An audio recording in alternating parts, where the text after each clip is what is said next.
Hare Krishna, everybody. Welcome to class number 2 of the Nectar Devotion, Srila Prabhupada's summary study of the Sri Bhakti Rasamrita Sindhu of Srila Rupa Goswami. We'll be looking at chapter 1 and maybe some of chapter 2. Today we did Nectar Devotion preface and introduction last week. Let's start with some kirtan. I will.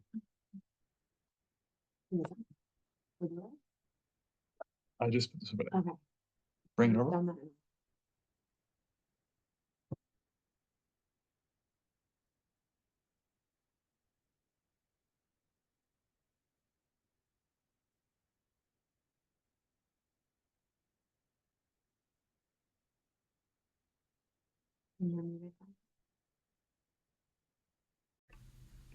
Okay. All right. So come into a comfortable seat. Shift around, move around, pivot around. Open and close your mouth, release your jaw. Let's take a deep breath in together and a clearing breath out. Start with our opening prayers, this invocation honoring of all of our teachers, the acharyas, the spiritual masters who have walked this path before us, for bestowing the light of knowledge upon us, removing the darkness of ignorance. Deep breath in.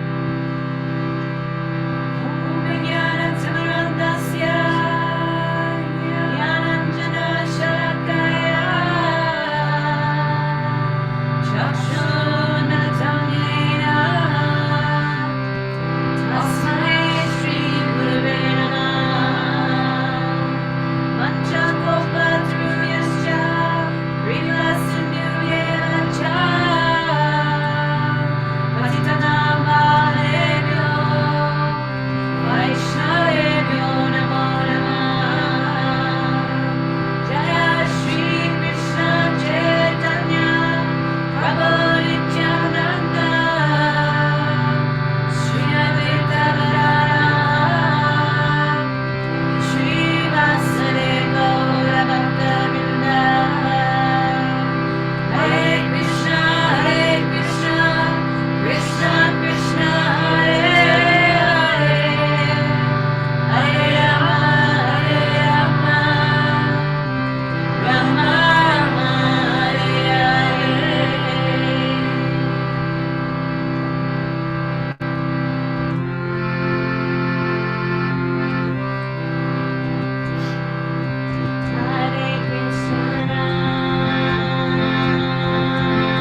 Jnanatimirantasya Jnananjana Shalakaya Chakshuramitam Yena Tasmai Shri Gurave Namaha Vancha Kalpatarupyascha Kripa Sindhupya Eva Cha Patitanam Pavanebhyo Vaishnavebhyo Namo Namaha Jaya Shri Krishna Chaitanya Prabhu Nityananda Shri Advaita Gadadhara Shri Vasadi Gaura Bhaktivinoda Hare Krishna, Krishna Krishna, Hare Hare, Hare Rama, Rama Rama, Hare Hare, Hare Krishna. Another great turnout. So before we jump into chapter 1, let's take reflections. We had a really nice series of reflections and sharing on the WhatsApp thread. If anyone wants to reiterate anything from there that they shared or that they heard, or anything new, just from the reading or the class and discussion, that'll get us into the flow. The missing point is Krishna. The missing point is Krishna. That's a nice sutra. I did? Well, all right. And that, yeah, we can taste Krishna even more through understanding and experiencing spiritual rasa. Yeah, experience. Yeah, there's that whole discussion on experience versus understanding. That understanding is important, but ultimately the essence of bhakti is spiritual experience. We're experiencing Krishna. We're not just like intellectualizing. That's part of it, where we understand like his greatness and how he's beyond the modes of nature and what he isn't, and he's it's not material. That's intellectual. It's very good. But bhakti experience, the feeling. Thank you. More reflections. I really loved thinking about it as a gift from Mahaprabhu. Right. Yeah, how this is all one gigantic kirtan. Mahaprabhu's echoing through the last 500 plus years, and we get picked up and carried away in that, and we contribute something in our little corner of the universe to that kirtan. It just goes louder and louder. I went on like a walk near the river, and I was in nature, and I was kind of feeling down from like work and like the whole week, and like I just meditated on Krishna, and he was, I felt that loss like there in nature, and it was beautiful. Yeah, so Caleb was saying he was going on a walk near the Winooski River, and he felt some some feeling, just being in nature. Yeah, that's thinking about Krishna. Yeah, I mean he describes in the 10th chapter how you can see him in nature in Bhagavad Gita. This is it's very natural too, because there's a way in which the city is in the mode of passion, and the countryside is the mode of goodness, and mode of goodness is more conducive for spiritual thoughts. It's a reason why saints and sages and recluses and hermits and spiritualists and authors and philosophers have retreated. Artists retreated, purify the mind and come a little closer to God. And actually, anywhere you are, whether it's the countryside or even a casino, if you happen to be, I was once in a Harinam, in a public chanting of Hare Krishna on the Strip in Las Vegas. And if you are in that spiritual vibration, you are in the spiritual world. I felt that very tangibly there, because when I was in the kirtan, I felt completely protected. And when I lollygagged a little bit, actually, I wasn't lollygagging. I was trying to distribute books, transcendental literature. But when that spiritual, bubble of mercy moved forward and I was behind it, I felt like, oh, here it comes. I'm on the Strip again. And it was a little harder to stay focused on Krishna. But that remembrance is essential. Actually, in our readings today and possibly next week, there's a quote that's given by Srila Prabhupada from the Bhagavatam that Rupa Goswami himself highlights in this text, where he says, Yena tena prakarena manah Krishna niveshaya. Somehow or other, keep your mind on Krishna. That the essence of bhakti is to remember him and never forget him. So that's very to the point what you're saying. Thank you, Eileen. And just we're getting some feedback to maybe like speak up a little bit. They're having trouble hearing. Can't necessarily stay in complete renunciation or complete Right. In that balance, the ongoing experience of the devotee can be thinking of Krishna 24/7 if you're engaged in devotional service and you're eager to serve. And so even though we can't just like completely shut down, it's kind of that beautiful thought that you gotta do your stuff. You cannot expect it to like do this perfection, but you can be in rasa 24/7. Like I can't be right now, but like that's the goal is to get there. Right. That bhoga tyaga, renunciation, and enjoyment are actually constantly going back and forth. We have to keep eating, and we have to keep drinking and sleeping and all that stuff. And even as devotees, that goes on, but we don't become attached to like some permanent position in that cycle. But while we're in that cycle, because we're in material bodies, we're actually becoming attached to the bhakti rasa, that stable position point of constantly. We're always eligible to hear about Krishna, always eligible to remember it, and that's the safe and constant position of the devotee. Yeah, thank you. Yeah, so I'm getting that like the online crew can't hear the questions and reflections from you. I'll try and reiterate. You can hear me though, right? Yeah. No, it's okay. I'll just I'll repeat any questions or comments. Any other reflections from our online crew? Anything from the last week? Sure. Haribol. Haribol. Thank you.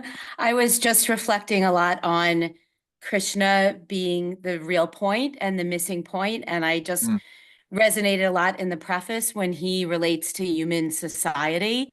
And in the first paragraph where we failed to create peace and harmony in human society, even by such great attempts as the United Nations, because we don't know the right method. Right. And then in the last paragraph, he talks about how we have all these modern conveniences and everything to meet our needs, but yet we're still not happy. And then I looked at the date of the book, it was 1970. And 54 years later, like, I think I've been alive. So I'm so much more inundated and, just compared to that time and just how prescient it is and how much now more than ever with so much decisiveness and hatred. It's just now more than ever. This is the point. Yeah. And just. Thank you. And that's going to come up again, in a way, when we talk about yogic powers, mystic powers, in a comparison of different kinds of happiness from material sources, happiness from, let's say, refined material sources through yogic mystic perfections, happiness from impersonal realization, happiness from bhakti. And if you compare, like, technologically what we've done since 1970, that there wasn't even such thing as a cell phone. They didn't even have like those big clunky 1980s car phones were a solid decade and a half away. If you wanted anyway, point is, if you reflect on how we've actually made huge progress as a society to address like the material side of things, but it remains more true than ever that keeping Krishna out of the middle just results in dissatisfaction, to put him mildly. And putting him in the middle, even in the middle of a materially, not so great situation, is actually the solution. Thank you. Yeah, I think that was from that section of the preface where Srila Prabhupada said that we have this loving propensity and everyone's reposing it somewhere. And the whole point of the Nectar devotion, the whole point of our movement is where to place it so that it actually does really lasting good. Great. Any more reflections or comments before we jump into chapter 1?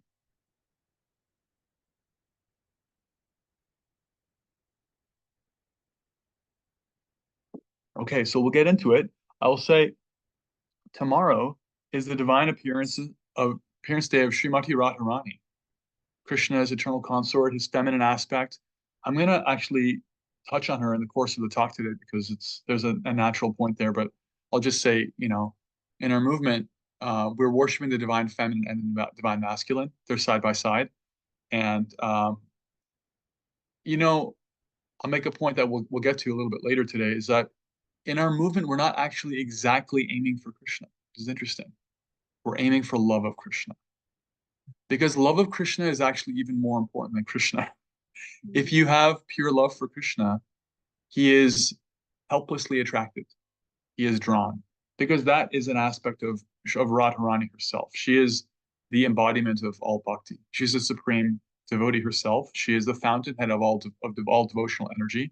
She is the greatest devotee, and she is the bestower of the gift of devotion. So we'll touch on that. And as we're reading and hearing, it's nice to remember, in general, but also like maybe tomorrow for her appearance day, that this is all actually a personal gift from her, and that we're trying to follow in the steps of her and her servants. That she's the example and the benefactor to all of us of the gift of bhakti. Jai. Srimati Radharani ki jai. Bhakti Devi ki jai. Okay. So getting into chapter 1.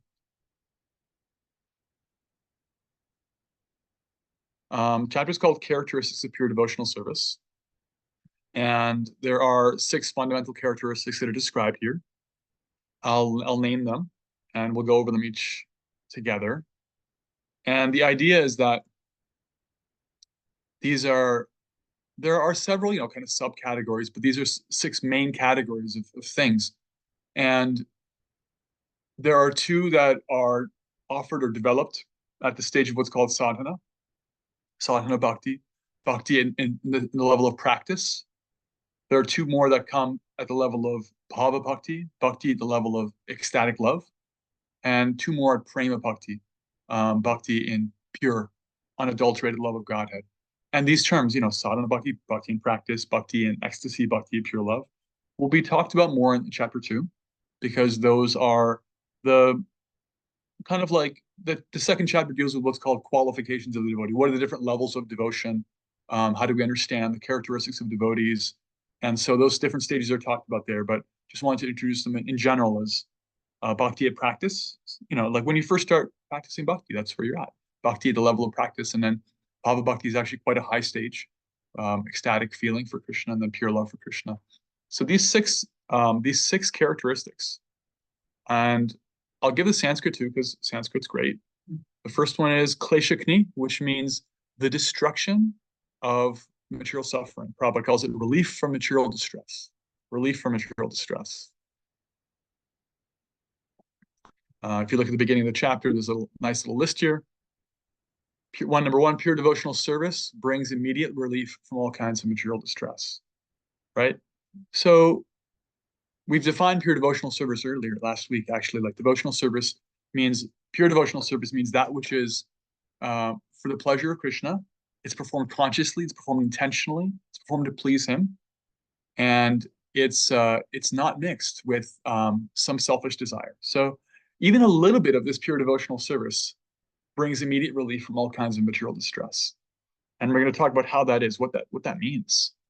So in this section, this is a rather large section of all the 6 different qualities. This is, I think, the longest section that Prabhupada elaborates on. I think the reason for that is because he deals with the science of karma, basically. There is a nice verse in the Padma Purana that he kind of paraphrases and breaks down. And I'll give it to you, and I'll break it down for us as well, so we can understand what karma, what suffering is, and how bhakti alleviates that. The verse is aprarabdha palam papam bhutam bijam palomukam kramenaiva pliyeta vishnu bhakti ratatmana, which means that by these different stages, the unmanifest karma, and then the subtle inclination, and then active desire to perform an activity, and then the actual manifestation of karma, and then the manifest karma, the result you get, all these different stages are broken down and destroyed and released by the practice of bhakti. So what those stages are, I'll go over again one by one. So the idea is that the essential cause of karma is what's called avidya, ignorance. Avidya. Because of avidya, because of not knowing our nature, because of turning away from our nature, because of turning away from Krishna, because of the ignorance that comes from that. If you turn away from the sun, you're in darkness. Because of ignorance, you make bad choices. Things happen, right? Avidya, ignorance, leads to, it's called the bija, the seed. Bija literally means seed, the seed form of material desire. So because of um, not knowing better, you can develop an inclination. Like Prabhupada gives examples here.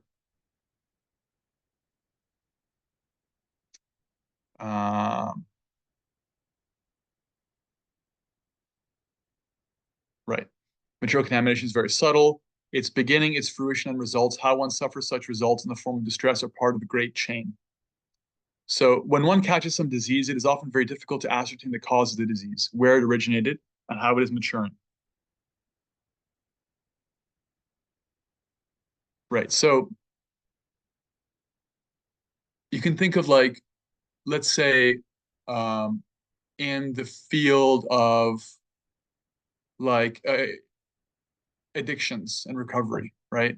In addictions and recovery, one may, before you consider yourself an addict or you're in recovery, there's a way in which, due to, like, some association, someone else's idea, some ignorance of what's actually good for us, we may take some substance, right? And that activity then creates an inclination. It creates a biological inclination, creates a psychological inclination. There's a way in which there's your own free will starts to become a little less free. Your own agency becomes a little bit constricted. So there's a consequence, right? Because of that consequence, one's ability to actually get out of the cycle becomes affected, becomes decreased. So there's a way in which it doesn't just stop at ignorance. There is some activity, and then that activity creates a cycle of, like, there's the subtle inclination again. That subtle inclination then becomes what's called kama, or more manifested desire. Goes from, like, almost like an unconscious inclination to a conscious inclination, right? And then that leads to, again, activity, which leads to suffering, right? So there's a cycle. Activity, ignorance creates activity, which creates an inclination, which creates a more gross, manifest, conscious inclination, which leads to planning to do it, acting around it, thinking about it. Then you act again, and creates more suffering. The suffering takes place in two different ways. What's called apradapta and pradapta, which means the unmanifest and the manifest. So the way to think about it is like,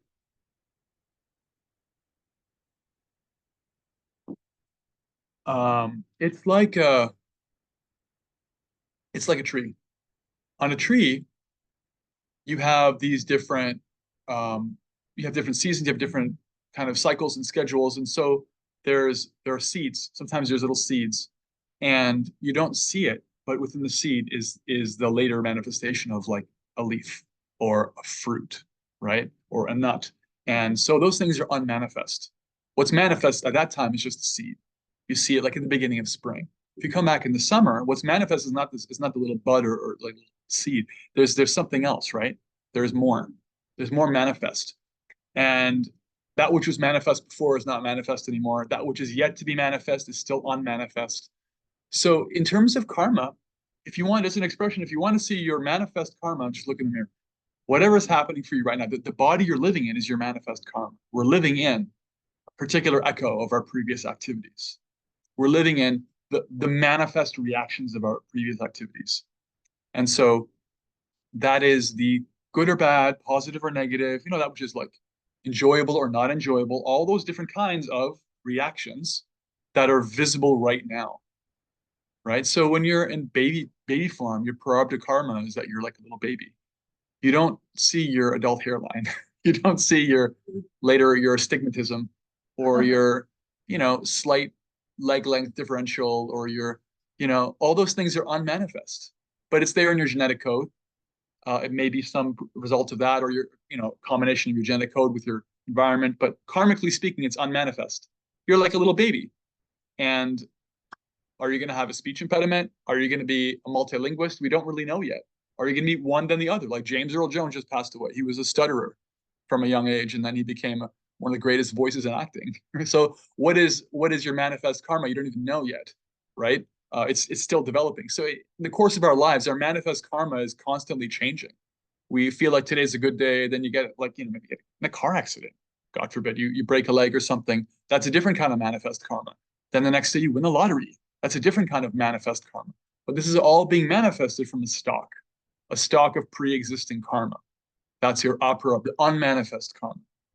So the course of our activities has created this gigantic stock, and we're not capable and we're not actually designed to experience it all at once. We don't experience our karma all at once. We experience some portion of it at once. That's what's manifest.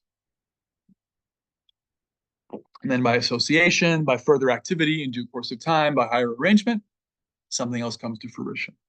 And like if you look at the science of astrology, it talks about how in this phase of life you'll be like this, and you'll have this, and you'll have some good luck, then you'll have some bad luck. You'll have some anxiety, then you'll have some joy. There's different stages. And anybody who's lived like a full life can tell you that's how it is. That's how it goes. It's different stages of karma. So we're not fundamentally super interested in breaking down all these different stages as devotees, but we are interested in the general idea that there are different stages and the fundamental point that all of these stages are addressed by the bhakti process, ultimately, because that's what we're here for. When you go to a doctor, you want to know in general what the cause of the disease was, but mainly you want to know what to do about it and how to not get it again, how to get well. So the answer in all respects for us existentially is bhakti. And so if you look at these different categories, avidya, ignorance. So our bhakti process eliminates distress by, one of the things it does is eliminating ignorance. There's a way in which we're deliberately right now collecting knowledge, right? We're studying the Shastra, highly advised activity. We could study anything.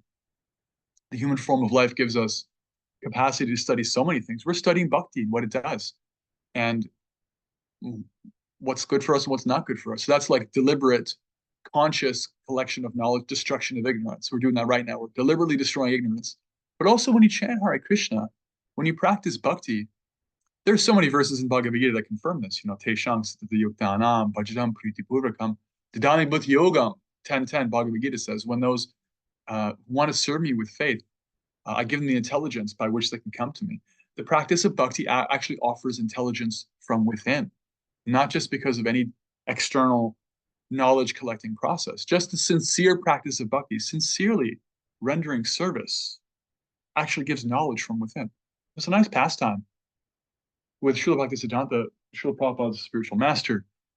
And he's a great devotee, very, very advanced devotee. And he had somebody come to his ashrama several times to see him and wanted to ask questions because he knew Maharaj's great reputation of intelligence and understanding. But Maharaj could understand this person's point of view that this person has faith in me, but they're not quite understanding the power of bhakti. So when they came to Maharaj, Maharaj said, okay, I want you to find this Bhakta so-and-so. He gave a name. I don't remember the name. And go ask around for them and talk to them. They'll answer your questions. And so this devotee went and asked around, and they found this gardener. This gardener had the name of the person. Are you so-and-so? Yes, that's me. Oh, are you sure? Yeah.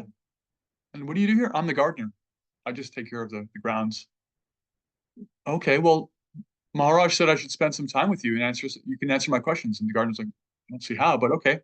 So he just spent all day with them, and he was doing his humble service.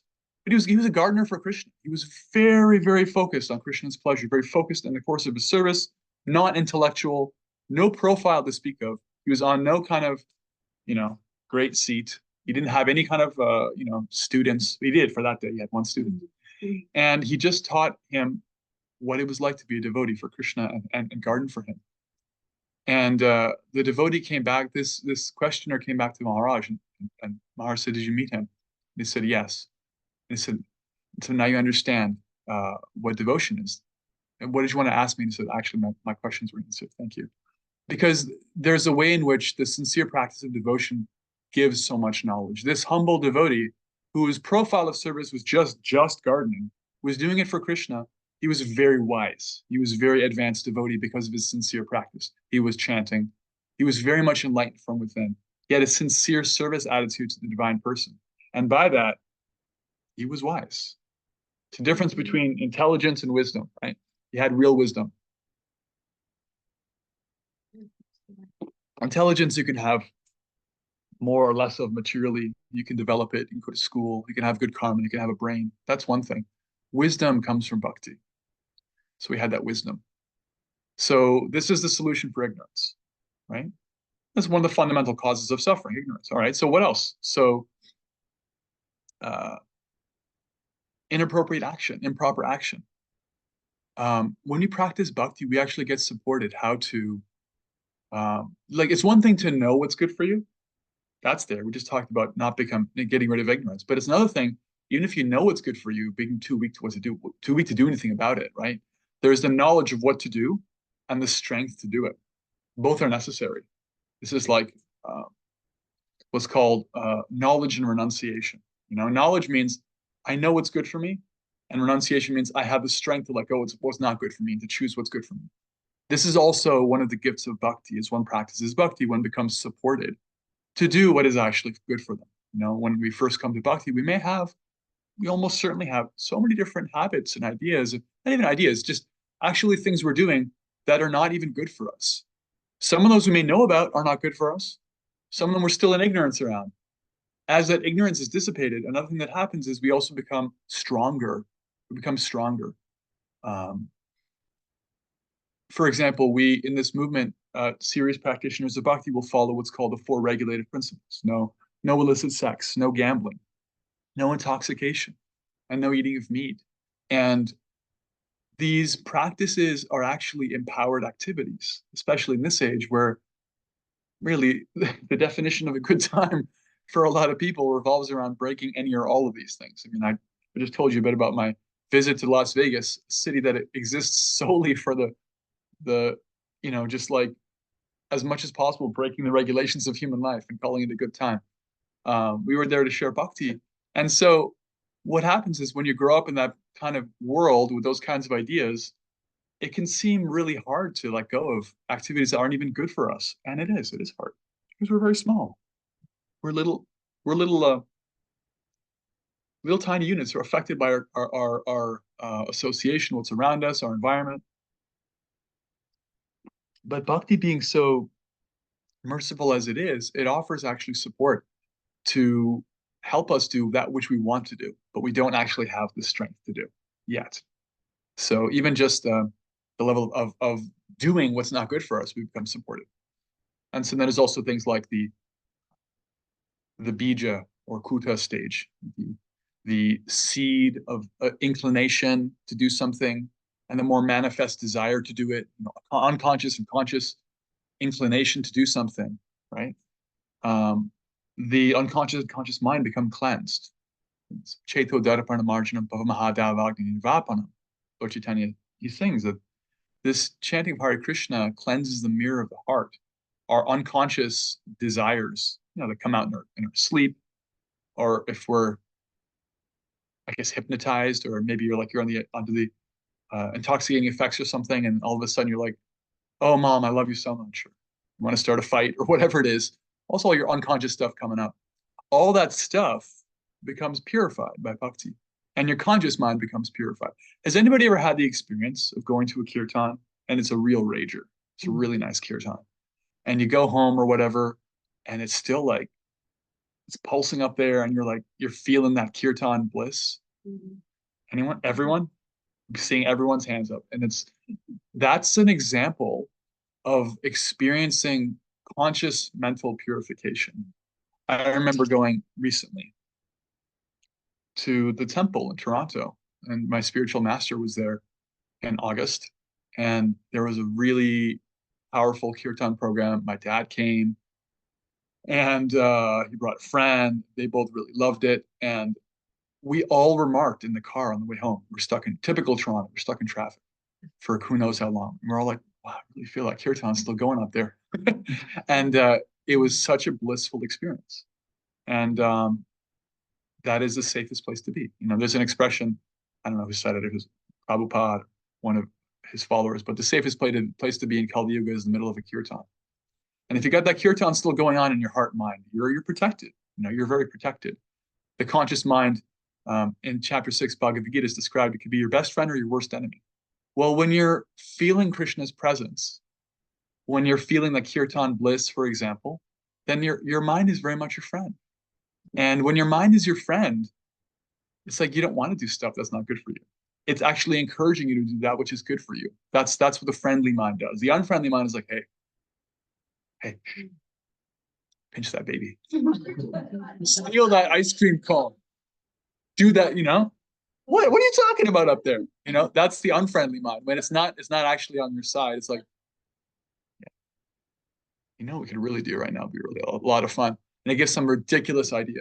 It's like dealing with a wayward child. But when your mind is purified, you are in harmony. Your external self, your actions, your internal self, your thoughts, they're lined up. So in this way, we can see at all the different levels, bhakti actually gives freedom from distress.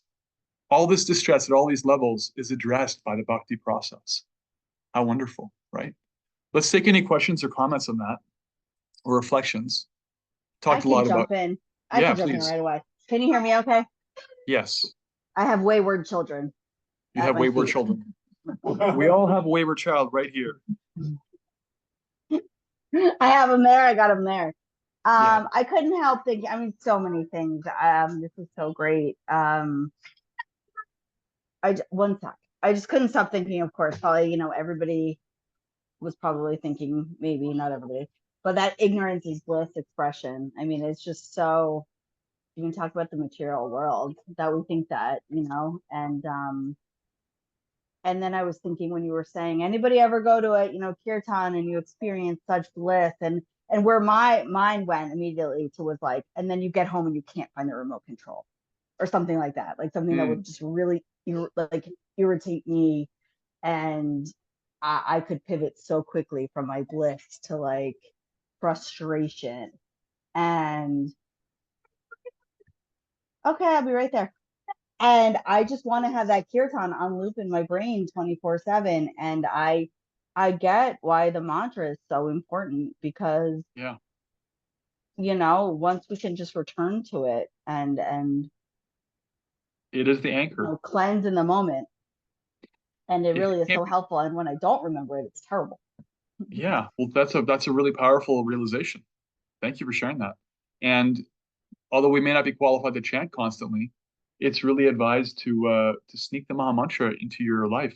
Whether you're chanting it or you can just put some kirtan on. It's good to have favorite YouTube tracks, favorite iTunes, this that. Put it on your iPod. Put it in put it in your pocket.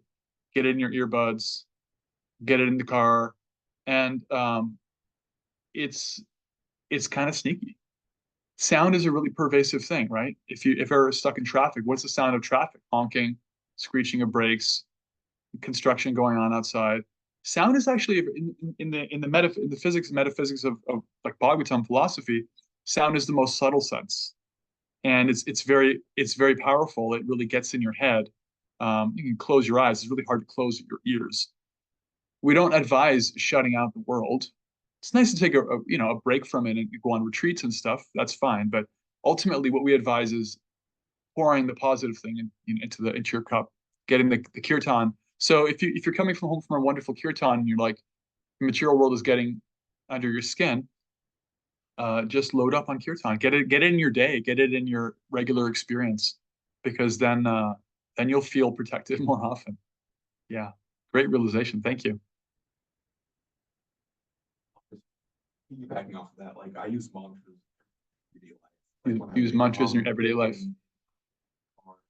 And it's like, I mean, recently I was kind of just cleaning up and I was just hearing like Hare Rama, Hare Krishna, just like in my head. You're hearing the Maha Mantra in your head. Yeah, it was just like, it kind of like shoots you. It's really, it's like, mantras are something else, man. Yeah. Mantras, Caleb's appreciating mantras, that these are divine vehicles. They're actually transcendental sound. Yeah, so bhakti, we're talking about bhakti, alleviates all distress. That's a really practical one. It's an experience when you're with the Maha Mantra, when you're with Krishna's name. There's a way in which you can try it out for yourself when you're really struggling with something. physically or mentally, to deliberately turn to the Maha Mantra as a solution, as Prabhupada puts it, like a child crying for their mother. It's like, what do children do? They spontaneously cry out for their only source protection, their parents. Like they have nothing. They can't take care of themselves, and they know it. They're designed to call out. We're actually designed the same way. We're designed to call out. And if you try that when you're suffering,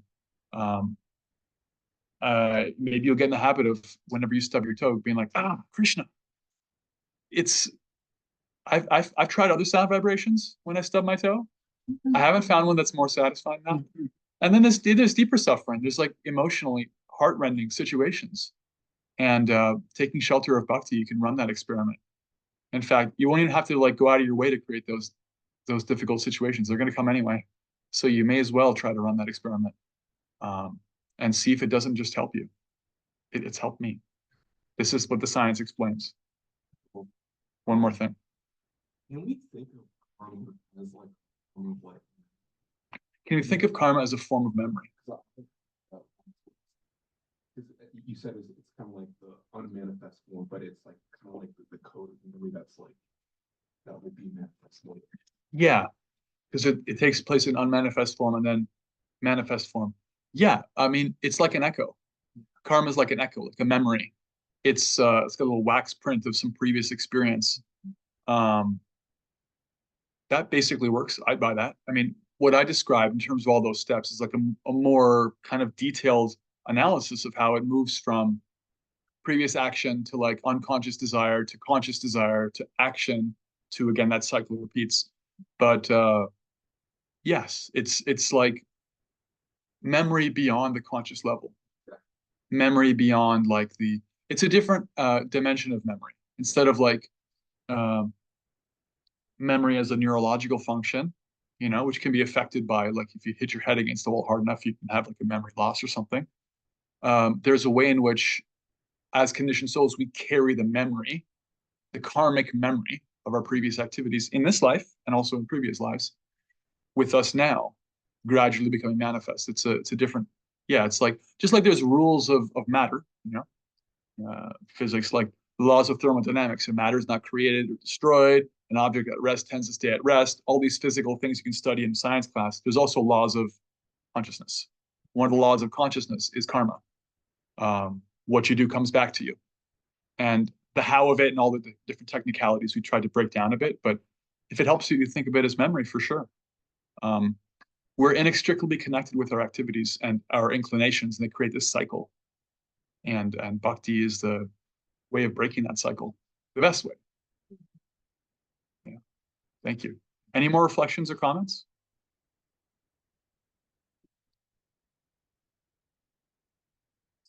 Okie dokie. Can move on. So, last thing I'll say about this karma thing is that, when we talk about prarabdha karma, the manifest karma, this is why in very traditional cultures and very like in the more like orthodox aspects even of our tradition, it's considered that your birth, where you were born, what your family is, the kind of body you're in, actually qualifies you or disqualifies you from certain activities. Because our birth is a manifestation of our karma, and the body we're in is a manifestation of our karma. So it's important to know this, or it's interesting to know this, because every religion has an aspect that's very orthodox, very conservative, that really focuses on external purity, right? And what our spiritual tradition is saying is that our external situation, up to and including the kind of body we're born into, whether it's beautiful or ugly or powerful or weak or long-lived or sickly or anything else, is a function of our karma. That's true. However, in this age, everybody's got some kind of mixed bag. We're not actually in this movement, we're not actually after material purity, because that's basically illusory anyway. And what's really important to understand is that, and what we will offer up to anybody who says that, like some people will have the argument that, you can't practice bhakti because you're not pure enough yet. You have to take birth in a more advanced family, and then you can practice bhakti. Or even they'll reverse things and they'll say, like, actually, it's nice that you're practicing bhakti. This will purify you, So this happened one time. Srila Prabhupada's followers, at this time, they were mostly Western. They were presenting Krishna consciousness in India, and some very orthodox, right-wing conservative followers of the Vedic culture were like, yes, it's nice you're practicing bhakti. If you spend your whole life practicing bhakti, then when you die, your next birth, you can be like us. You can be doing the real thing. You can be actually purified, because you're just like these you're actually just coming from a very degraded background, according to the scripture. And it's like, they went to Prabhupada and they explained this, and Prabhupada said, what you should do is you should go back and tell them. It's very nice you're doing all these really refined karmic activities. If you're very fortunate, you can take birth in San Francisco, where we're doing Harinam Sankirtan down the street, and you can become spontaneously attracted to Krishna from a young age like we have. Because according to our philosophy, and it's supported by the Bhagavatam 333.6 and other sections, the practice of bhakti qualifies you even for any performance of highly refined ritualistic activities, which normally require correct birth, correct training, correct upbringing, purity, only chant your Gayatri mantra when you're totally clean at the exact junction point of dawn and dusk and so forth, and all these rules and regulations. Whereas all those things require qualifications, one automatically becomes qualified by sincere performance of bhakti. And that's what we're taking shelter of. Because you'll find this in Christianity, Judaism, Islam. Every religion has a branch that's like, well, the solution to our problems is become completely pure materially. And like raise our kids properly and be like completely like, go back to old-fashioned values. And it's like, yeah, there's a certain value to all that, but this is the fallen age. We're not here just to save the cleansed, perfect, chosen people. We're here to become purified ourselves, and bhakti does that. So this is why it's a universal process. And Prabhupada actually touches on this in his purport, in his section of this chapter, so I thought I'd bring it up. The next section is what's called Shubhada. Shubhada means bestowing all auspiciousness. Bhakti, the second thing that it offers, even at the level of practice, is it bestows all auspiciousness. All good things. Auspicious. It's a good, interesting word, auspiciousness. Let's look it up. Conducive to success, favorable, characterized by success, prosperous. Right? What's the etymology on this thing? Auspicious. From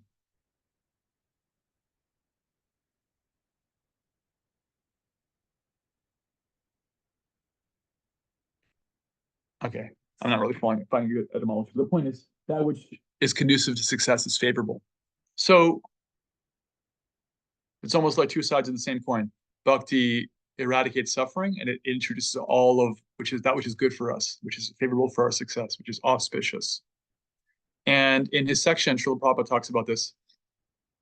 He says, in quoting Bhagavatam 5:18-12, there's a nice verse there that the practice of bhakti actually gradually helps us to develop all divine qualities. So according to our philosophy, the soul itself is the repository of spiritual qualities. That's who we are. And because of being conditioned, because of our karma, because of ignorance, because of the results of all this for so much time, we have all these inclinations, we have so much covering, then there's other things, other kinds of stuff. And when you remove that other stuff, you have the natural qualities of the soul already. Those qualities don't have to be externally introduced. They're already there. The soul is already generous. The soul is already compassionate. It's already humble. It's only by misapplying our free will and, over time, we lose our humility, become very proud. We lose our compassion, become very, cold-hearted, hard-hearted. So these good qualities, these auspicious qualities, they're actually good for us. They're actually for our benefit. And again, traditional cultures, they understood this, that there's a way in which the purpose of education is not just to learn, it's to develop character, right? It's to develop character to become really refined people. The more materialistic an educational system becomes, the more it focuses on how many things to be memorized, how much technical knowledge do you have. Not that that's not important, right? I don't want to go to an engineer who doesn't know their parts and can't. But it's like human life is about developing qualities. Actually, it's about developing character. That's what real education is, inside and outside the classroom. And that speaks to our nature. We're actually highly refined, subtle living entities with characteristics. Those characteristics are good for us. It's good to have humility. We talked about this in practically every class because this is a major point in our philosophy. If you have humility, you get so much knowledge. If you have pride, you don't get anything. Because as soon as you think you're done, you can't learn anymore. So humility is very auspicious. It's very good for you to have humility. It doesn't mean low self-esteem. It means like the willingness to receive wisdom, right? That's humility. It's good for you. It's good to have compassion. If the heart is soft, if it's sensitive, you actually have a much richer experience as a human being than if it's hard, if it's callous, if it's rough. You're rough with others, and you live a very blunted existence as well. It's not good for you. It's foreign. It's actually a foreign thing. So all these kinds of qualities, they're from the soul, and the bhakti process actually uncovers them. We actually develop them again. We reawaken them. So this shubhada, this bestowing of what's auspicious for us. It's one of the main ways in which bhakti actually it's one of the main characteristics of bhakti in our lives. Does that make sense? Any questions about that or any comments?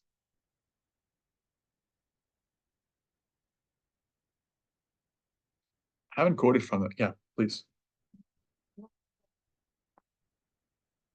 Paragraph on page 9 in my book, Christian consciousness is all auspicious, and that section says, on the other hand, person who is not in Krishna consciousness, no good qualities. Right.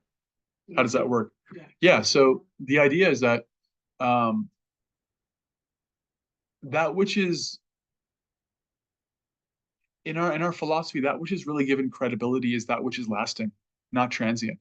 What we find is that almost everybody, other than if you're really like mentally deranged, everybody has good qualities sometimes. But those qualities, generally what we find is they're manifest under certain conditions. Like if you're nice to me, I'll be kind to you. And if you're not, that's when the real test comes. Like, can you be nice to your enemy? Can you be kind? Can you respect them? Can you show tolerance? It's easy to show tolerance when you're like kicking it on the beach and it's perfect weather and your health is great, your stomach's full, your bank account's full. It's like, oh yeah, I'm really tolerant. I have no problems in the world. I don't react to anything. And then the little crab in the sand gets you, or you find that your stock just tanked and you don't have any more money. Can you tolerate that? So what we find is that everybody has the capacity to demonstrate their own innate qualities under some material condition, but it's conditional. So it's not really real. It's a temporary thing. It's a conditional thing. Whereas one who actually has that quality always is that. It's steady for them. And so in that way, that very verse that I referenced before, 5:18-12, says that one who's not actually practicing bhakti doesn't actually have good qualities, which appears contradictory because everybody has good qualities. We're not condemning everybody. That's what it means, is that those qualities are not truly theirs. They're here today, gone tomorrow. They're temporary. They're only in certain conditions, certain contexts, certain times, with certain people. Like there's like a way in which you can have like there's a whole genre of movies like The Godfather, right? All about a family of people who are so kind and loving to their own family, but awful to other people. It's like they demonstrate such sweetness in a certain context, but like vicious brutality outside of their own family. And that Sometimes it's conditional. It's conditional. It's not actually coming from the soul. It's because my desires are being fulfilled. Therefore, I'm able to function happily, right? And as soon as it's not, then you see the real face. And it's like being in a relationship where they so-called love you only when they're getting what they want, and that their senses are satisfied. That's not really love. Any honest discussion of love has to be honest about what isn't really love. That's not really love. That's conditional. Doesn't mean that they're not capable of love. Everyone's capable of love. And everyone has like a seed of it, right? But real love is a different thing. So similarly, all these qualities, we have to be in touch with them at the spiritual platform for them to be truly in their pure form. That's what it means. That makes sense? Doesn't mean we don't have things to learn from even people who aren't practicing bhakti. There are many people out there with actual qualities that they've refined through practice, conditionally or unconditionally, and it's good to learn from that. And a devotee should be appreciating that, but we don't use that as a way to like minimize the bhakti process, because we know that bhakti is the most practical way to redevelop these qualities in a lasting way. You know, it's what actually gets you there. Otherwise, because in a way, what we're talking about here is like self-help. And self-help without bhakti is a very difficult process. Doesn't mean it's not worthwhile or doesn't have any merit. Far from it. It can even support your bhakti process to deal with your things, your problems. But without bhakti, you don't have that divine support and getting back to your real source, your real self. You're just floating at the level of the mind, which is always under the influence of some effect or another. Okay, any more comments or questions on that before we move? There's a Krishna consciousness, all auspicious. So then the next two qualities are manifest at the level of bhava bhakti. These manifest later at the level of ecstatic feeling for Krishna. One is sudurlabha. Sudurlabha means that bhakti is very difficult to obtain. It's very rare, the rarity of bhakti. And so this is where we can start talking a little bit about Radharani. Because bhakti, ultimately, since it's not a transactional process, it's not like going to the store and paying for something. It's not like an economic exchange. It's a gift. Bhakti at the level of practice, it certainly involves our conscious endeavor. You know, not taking anything away from that, but the true manifestation of bhakti is descending. It's coming to us, right? We can feel something for Krishna on day one. We can feel something for Krishna because of our own, feeling. And that's good. That's a hint of real spiritual emotion. Full-blown spiritual emotion is not something of this world. It's actually a descending gift. It's grace. It's grace. The experience of loving the divine person without any other motivation, even a glimpse of that is a gift. That's actually a gift from Radharani. We talked because tomorrow's her appearance day. The divine feminine, she's actually the best devotee. She's the greatest devotee. She's the fountainhead of bhakti itself. She herself is the giver of bhakti. And if we understand that we can't get it ourselves on our own independently, right? This is quite the opposite from all of our material things, all our material endeavors where, if you're smart enough, if you work hard enough, if you're rich enough, if you're good looking enough, if you apply yourself, you get the results. None of those things are what get you the result in bhakti. You got to want it, you got to apply yourself, but it's actually a gift. It's a gift that's manifested from the divine feminine through scripture, through the mantra, through the devotees, really. This is a primary channel through the devotees. And because it's bestowed, that really means something for our orientation with it. Whereas when you go to school, you can think like, for a material science, a material, topic, you can think if I work hard enough, I can get my grades. It's really on me. I can capture the subject, I can master it. We don't have that point of view with bhakti. We can never master bhakti. We don't want to be the master of anything. We want to be the servant. Because if we're in that servant mode, the servant of the most wealthy, most fortunate, most powerful person in the universe, what do they get? The answer is anything they need. If they try to do it on their own, what do they get? Whatever they can make happen with their own insignificant strength. So our path is the path of surrender, the path of receiving, the path of receiving, getting that what's bestowed to us, what's coming from higher power. And that's an internal orientation that's very different from the self-directed, independent, me first, I did it my way kind of material point of view. Does that make sense? And Prabhupada, he says something very beautiful in this section of the chapter. He says, the Lord easily offers liberation, but he rarely agrees to offer a soul devotional service, pure devotional service. Why? Because by devotional service, the Lord himself becomes purchased by the devotee. When the Lord gives somebody pure love for him, he gives his own self because he is attracted to that pure love. He's giving himself away. Just like we talked about, a refined person doesn't just give themselves entirely to a stranger. They're like, are you for real? Like, do you even care about me? And it's like in a relationship, you get to know each other, you get to develop trust because you want to see, can they handle who I am? Can they receive the gift of who I am and not dismiss that? Can they actually value that? Krishna, he's giving himself completely to anybody who has pure love for him. So this development of pure love it's a rare thing. Not everyone's even asking for it. And even of those who are, it takes some time to develop.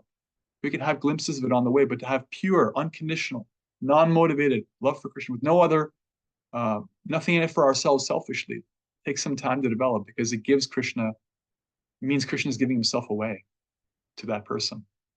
Does that make sense? Yeah.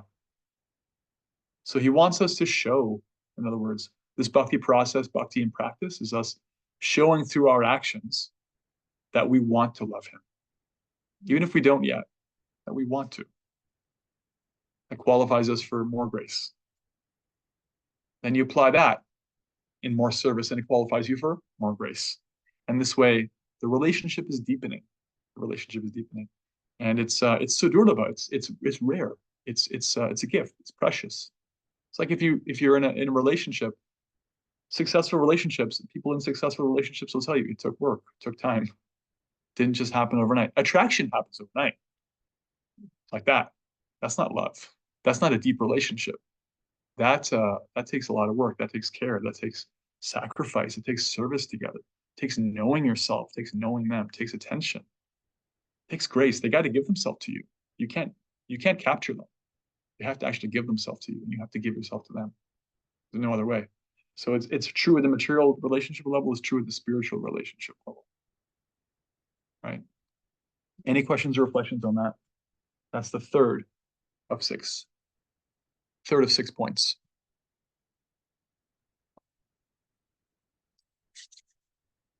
How's our online crew doing? Oh, Erin's got her hand up. Great. Go ahead. General question about whether we as living a material life, human beings on earth, have the ability to truly know if Krishna has given us his complete love. Can we know if Krishna has given us his complete love? In other words, can we know if we have pure love for him, if he's, yeah, we can. We're capable of that by the same way we're capable of anything, bhakti, by his grace. Like, there's a nice question at some point in the 10th canto, chapter 87. The question comes up, if I'm living in a material body with material senses, how is it that something made of material senses can experience that which is spiritual? And there's a whole, like, very extensive answer to that. If you want a really philosophical chapter, read the 87th chapter of the Krishna book. It's the longest chapter in the whole Krishna book. And it's that question forms the basis of it. But the short answer is, how is it that material can approach the spiritual when the spiritual qualifies the material too? Because the material energy is one of Krishna's energies, right?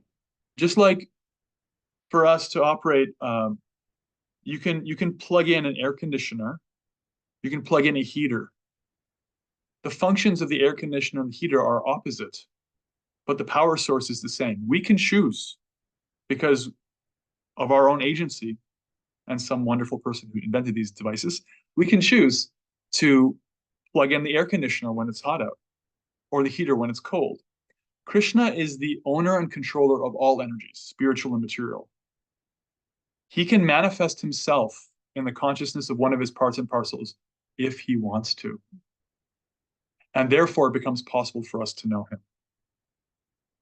And scripture is there to assist us, and the testimony of the devotees is there to assist us, and our own gurus is there to triangulate. And this Kareem asked us last week, how do we know if we're sincere in bhakti, or if we're just imagining our experience, or it's a real experience? It's similar to your question in a way, and my answer to him was we triangulate through Our gurus are living teachers, the previous teachers, sadhu, and shastra, scripture. All of these are ways in which, authorized ways in which we can actually assess what real spiritual experience is.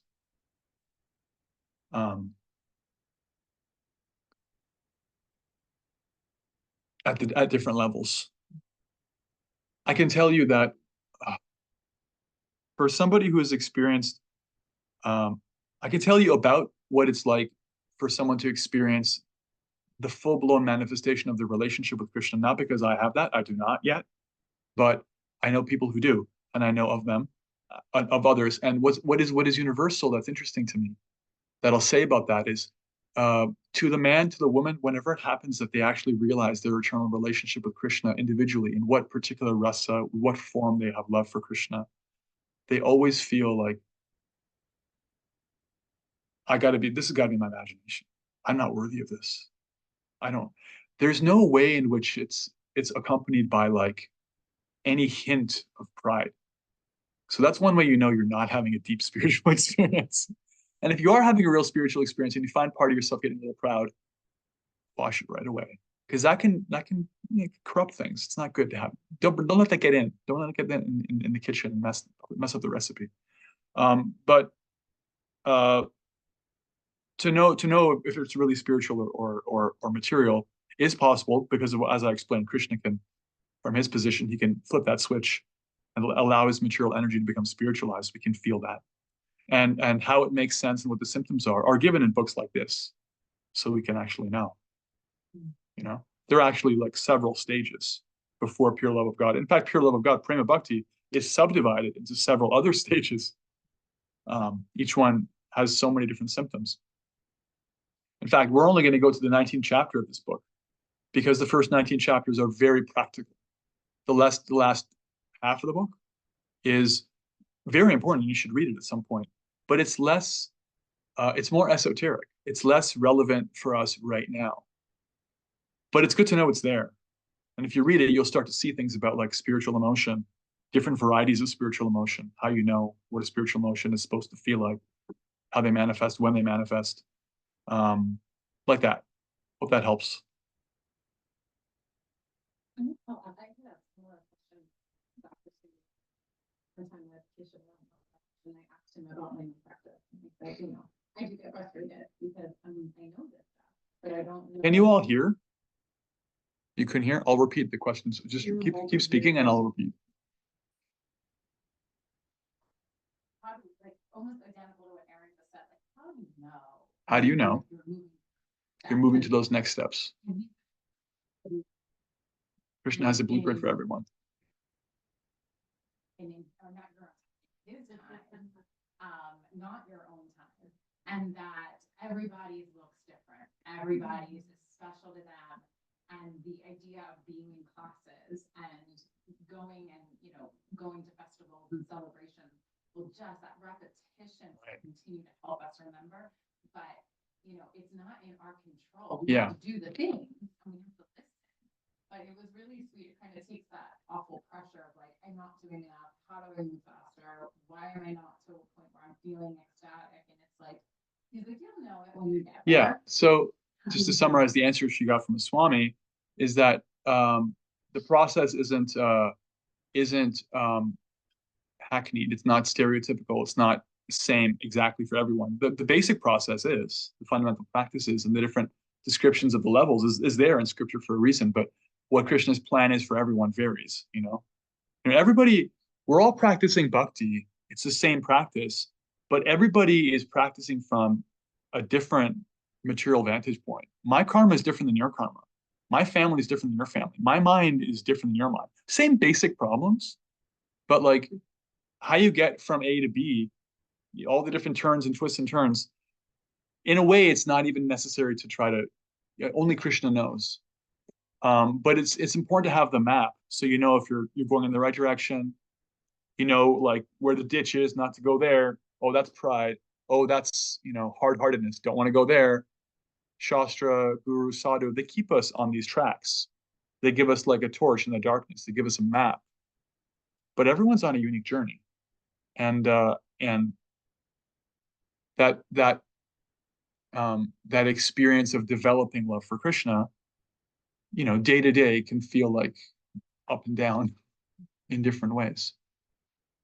But as long as you're triangulating it with these approved sources, as long as you're operating under guidance, like you're talking about, you're checking in with advanced devotees, checking in with scripture, it works out.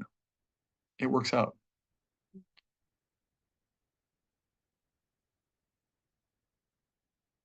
Okay. And I Okay. feel, oh, I'm sorry. No, you go ahead, and then Um, after this, we'll go to the next three qualities. I feel like I can't remember which session it was. It might have been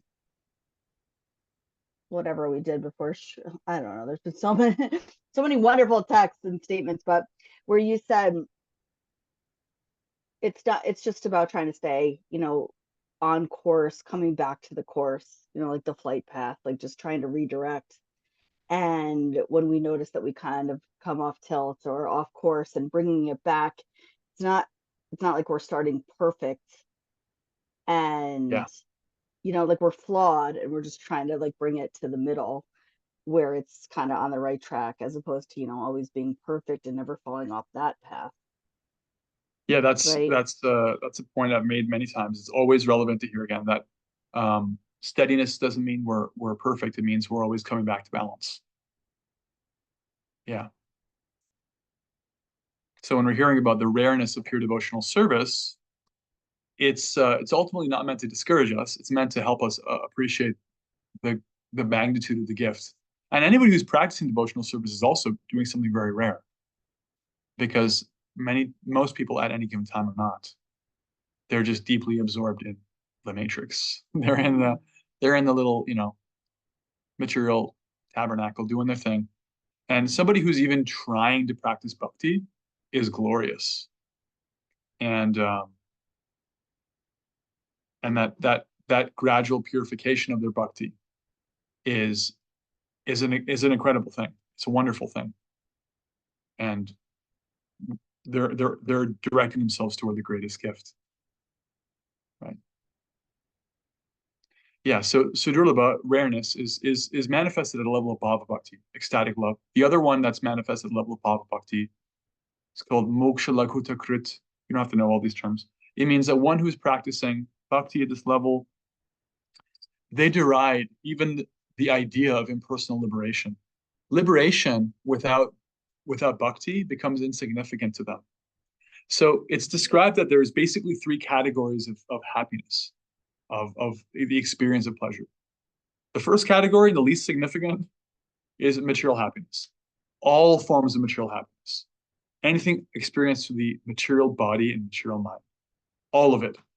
All of the winning the World Cup of soccer, all the any kind of material pleasure you can imagine is in the category of material happiness. That is the least significant form of actual pleasure. Higher than that is what's called Brahmananda. The joy of realizing your non-material identity, that you're not actually matter. You're actually eternal. And realizing that you're connected with the eternal in this way. This is not personal realization. This is not bhakti yet. There's no realization of yourself as an individual, a spiritual individual, or the supreme as the supreme, all attractive spiritual individual.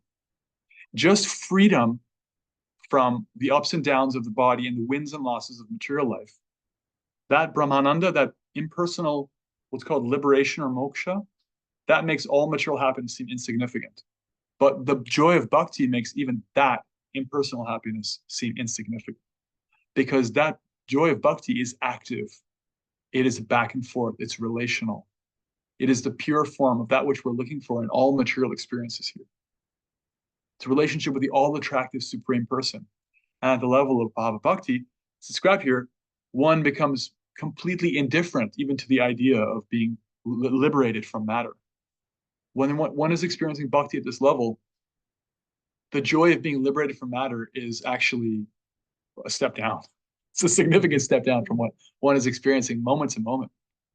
Prabhupada gives some quotes to support this from different shastras. Right. Here's a quote from an ancient acharya, Sridhar Swami, who comments on the Bhagavatam saying, "My dear Lord, Some of the fortunate persons who are swimming in the ocean of your nectar of devotion and who are relishing the nectar of the narration of your pastimes certainly know ecstasies that immediately minimize the value of the happiness derived from religiousness, economic development, sense gratification, and liberation. Such a transcendental devotee regards any kind of happiness other than devotional service as no better than straw in the street. So this is categorically a higher form, the highest form of happiness. And so bhakti practice at this level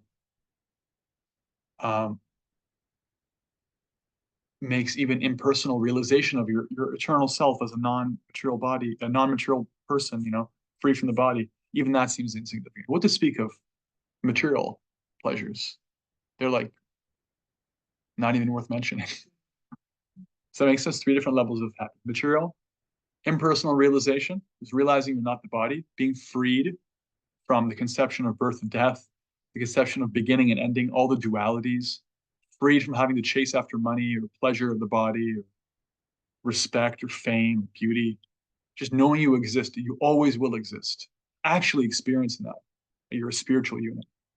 Higher than that, understanding you're an individual spiritual unit and engaging yourself in pure love in exchange with the supreme, all attractive, glorious person here in their pastimes, associating with them, having a full-blown relationship with them. Makes even the other 2 levels insignificant. And the last two qualities manifest at prema bhakti, at the pure level of love for Krishna. One is called Chandrananda Visheshatma, concentrated spiritual ecstasy. That, how does Prabhupada call it here? Happiness in Krishna consciousness. Yeah, there's a special kind of happiness, Krishna consciousness, that is there when we're in relationship with Krishna. And this at the level of prema bhakti, the level of pure love, becomes very concentrated. Like, like if you take like cane sugar, cane sugar comes out if you go to like India or a tropical place, you can take sugar cane like right off the ground, cut some sugar cane and crush it right there, and you can make like a little watery juice comes out of it. That's sugar cane juice, and it's nice. It's really good for you, actually. It's sweet. And what happens if you boil down that sugar cane juice? You get like different levels of thickness. You can have like a gooey substance, and then like a tougher substance. It's almost like a lozenge. And then you get like almost like amber. Then you get like basically sugar crystals. And so similarly, the pleasure of bhakti, what we experienced like our first time in the door, like that was cool. I like that. This whole kirtan thing, this is neat. That's already categorically better than what you're experiencing in material life, but concentrate that down till it's really thick, really, really persistent, moment to moment, very intense. That's what somebody at the level of prema, pure love for Krishna, is having all the time. Full remembrance of Krishna. This is why Lord Chaitanya was crying all the time in ecstasy. It's like the body can't even handle that level. Like it becomes transformed in the experience of that kind of joy. So Chandrananda Vishesha, that's the Sanskrit. The intense ecstasy of bhakti. And the last, no, it's under the subdivision happiness and Krishna consciousness. The little subdivision that's called the happiness of becoming one with the Supreme is what I just talked about. That happiness becomes insignificant. That oneness with the Supreme is impersonal realization, just merging into oneness, free from the material duality. That becomes insignificant in the face of the pleasure of bhakti, real relationship, real spiritual relationship. Knowing the Supreme Person, serving them, seeing them, being side by side, tasting their qualities, relishing them. And the last thing here, the last characteristic is Sri Krishna Karshani, which means pure devotional service is so attractive that it attracts even Krishna. Right? Prabhupada writes, he says, Krishna attracts everyone. In fact, the meaning of Krishna, one of the meanings is the all attractive. Krishna attracts everyone, but devotional service attracts Krishna. The symbol of devotional service in the highest degree is Radharani. Radha, Supreme Feminine. Krishna is called Madana Mohana, which means that he is so attractive that he can defeat the attraction of thousands of cupids, right? So in the material world, in Sanskrit, Kamadeva, the Cupid, is like manifesting all our material desires, like whether it's lust or, desire for food or money or whatever. All these material desires are being created by like that piercing arrow of Kamadeva. And Krishna is so attractive that Cupid himself is attracted. that little demigod who's just getting all of us riled up with all our insignificant material desires, they become attracted to Krishna. Everyone's attracted to Krishna. But who's Krishna attracted to? Srimati Radharani, her pure love for him. And all the devotees, because they're all receiving that pure devotion from her. He's attracted to them. Krishna is actually attracted by bhakti. It's the only thing that truly attracts him. There's no karma you can do that can attract the divine. You can't build an instrument powerful enough to see him. You can't build a telescope or a microscope powerful enough to capture him. Your gyan, your intellectual capacity, your karmic gifts, none of this can capture the Supreme. It can only be captured by pure devotion and surrender. That attracts him. And that's the only thing that attracts him. And Srila Prabhupada gives so many different verses to support this. Krishna says it himself in the 11th canto in a few places, that Krishna is actually, as Prabhupada puts it, he's purchased. He's purchased by the pure devotion of his devotee, right? That's the last characteristic. And as we kind of started the class with, we're not really exactly aiming for Krishna. We're aiming for love of Krishna, which is Radharani's gift. That is her domain. She has a pure love for Krishna. She has it in totality. So we're going to her. And that's a good place to end because tomorrow is her appearance day. Hare Krishna. So we'll take any comments, questions, and reflections before we end for the night. And you can read chapter 1 and chapter 2 for next week. And please give any comment, question, reflection in the WhatsApp, something that stood out from what I said, what Prabhupada has written, or your own reflections on these deep topics. Primarily, we talked about the 6 characteristics of pure devotional service. Any reflections, comments? Go ahead. I just wanted to share about what you just said about the solar, but just for reflection, so they can hear me too, that your reflection can be one sentence. Yeah. Or paragraph. Yeah, no It can be pressure. anywhere Feel like you can reflect a few words. Right. Like your first reflection today was that I apparently said, just keep Krishna in the center. Yeah, that's 6 words. Just keep Krishna in the center. And you thought that was cool, and you reflected it. And I also thought it was cool hearing it, but I didn't remember saying that. That's why reflections are there, because they can be really simple, but they have power. Or they can be like paragraphs long. And that's also totally okay. So everyone's eligible. Thank you.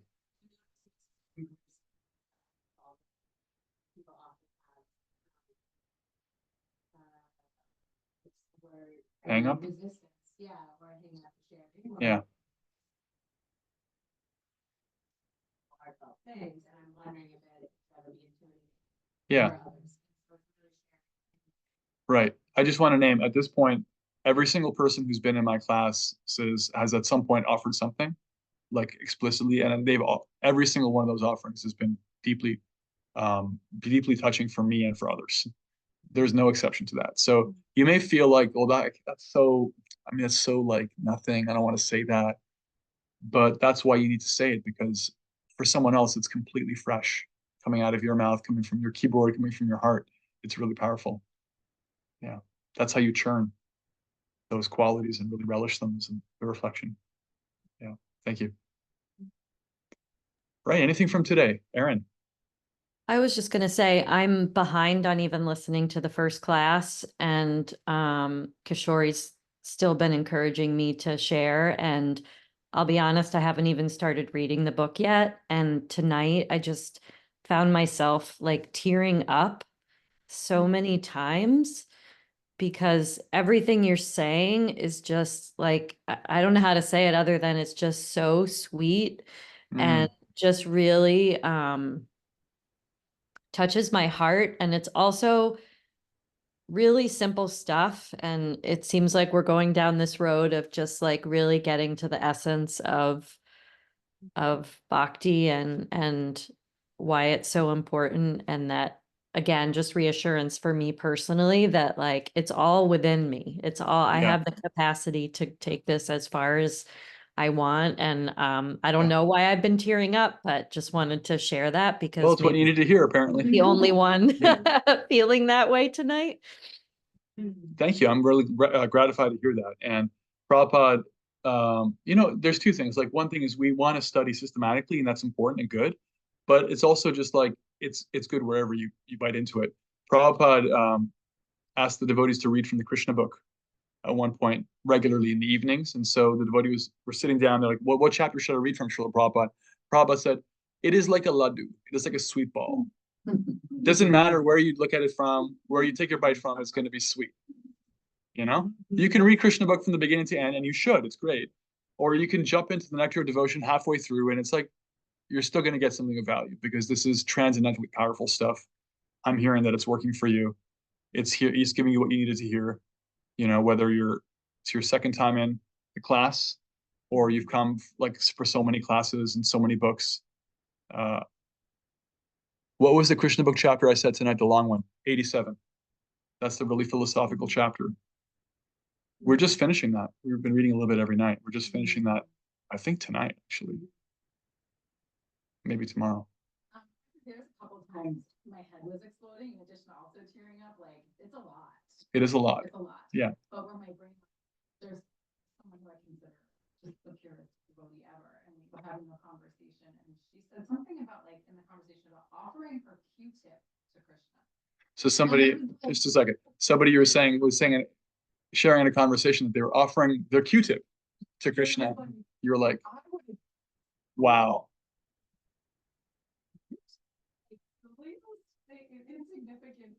You're thinking, I want to get to the level where I'm offering every insignificant thing to Krishna. Like I'm not just forcing myself to offer my meals. I'm just thinking spontaneously how I can find something to offer Krishna every part of my life.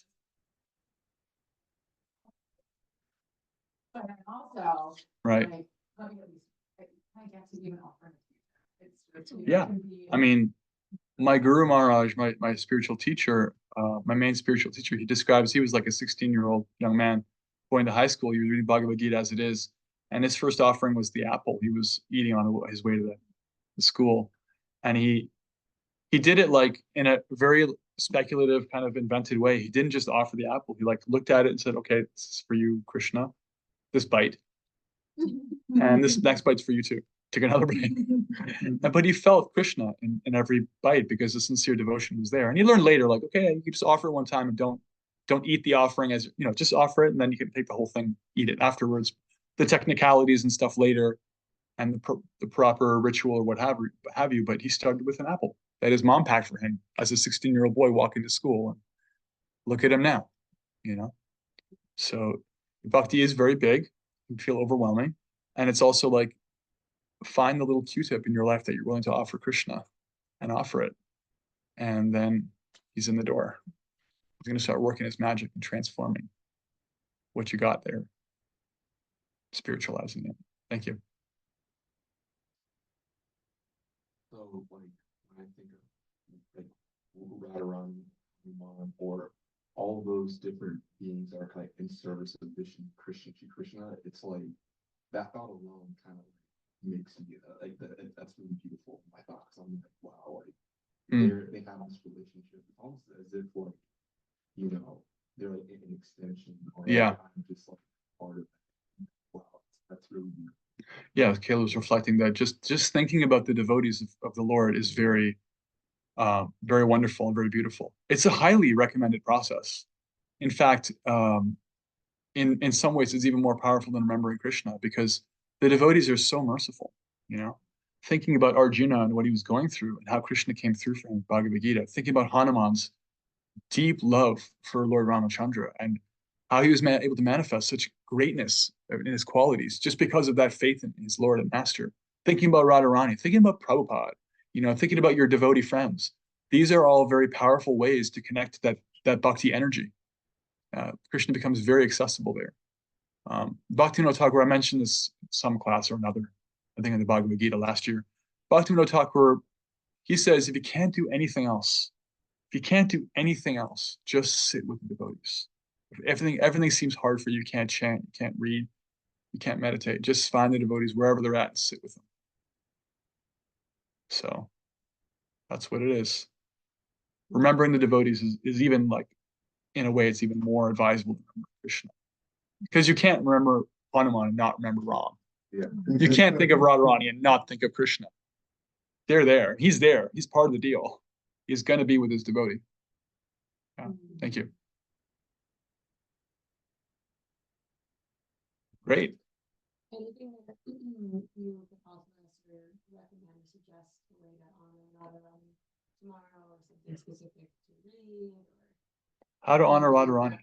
Well, I would say what I'm going to do is try to deliberately remember how this bhakti process is her gift, and how she's the greatest devotee, the most humble devotee, the most intense devotee, the most loving devotee, one with the most knowledge of Krishna, and call out to her in the Mahamantra with Hare. She's very merciful. She's Krishna's mercy energy, just like it's like in a family, like maybe the father can be a bit of an authoritarian, but typically the mother is like a little softer. And there's a way in which we're approaching Krishna because of her. And the mood of the gopis we understand only because Lord Chaitanya exemplifies it, is the mood of trying to engage everybody in Krishna's service. That Krishna is so wonderful, everybody should have love for him. Radharani is so generous that she's thinking everybody has bhakti but herself. She wants everyone to have the chance to get in. So the other thing you could do is think about how to share bhakti with others, even a little bit, because that's her mood. She's always thinking how to get somebody else connected to Krishna, how to put them in the middle, how to make them fortunate. She's always thinking like that'll increase his joy, spreading his glories, increasing the deepness of his relationships with everybody. It's not about her. That's what makes her so great. That's one of the things that makes her so great. And so calling out to her is one thing. Another thing is treating the devotees with love, those who are trying to practice bhakti, and serving them, and doing some kindness, doing some spiritual service for those who are a little innocent, but can be supported in developing a spiritual practice. Give them some kirtan, give them some prasad. That's all these gifts of Lord Chaitanya's movement, they're really coming from her mood. That's her heart. That's how she is. So maybe that helps. Okay. Srila Prabhupada ki jai. Srila Rupa Goswami ki jai. Srimati Radharani Shri Radha Krishna Govinda ki jai. Now we'll offer our respectful obeisances unto all the Vaishnava devotees of the Lord, who are just like desire trees, can fulfill the desires of everyone, and are full of compassion for all with conditioned souls. Vancha kalpatarubhyascha kripa sindhubhya evacha patitanam pavanebhyo vaishnavebhyo. Okay, see you in WhatsApp. Read chapters 1 and 2. Thank you so much for tuning in live or on the recording. We love you. Hare Krishna. Haribol, happy Haribol. Radhaष्टami. Jai Radhaष्tami. Shrimati Radharani ki jai.